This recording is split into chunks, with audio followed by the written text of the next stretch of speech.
Good morning বন্ধুরা, কেমন আছো? আজকে আমি নিজের পিকচারটা দেখাচ্ছি না। আজ আমি গান জানি না, তবুও তোমাদের সামনে একটা ছোট্ট গান করে শোনাচ্ছি। দেখো, তোমাদের যদি ভালো লাগে কমেন্ট শেয়ার লাইক করো। ঠিক আছে, ঠাকুরেরই গান করছি। আমি গান জানি না, ওই নিজে মানে ঘরে যেটুকু করি। মঙ্গল দ্বীপে জেলে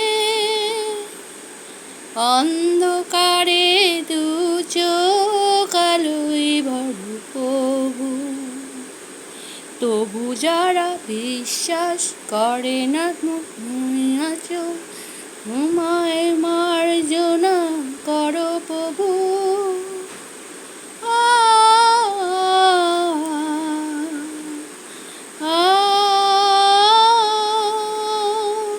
এটুকুনি করলাম, মাঝখানে একটুখানি ডিস্টার্ব হয়েছে, কিছু মনে করো না।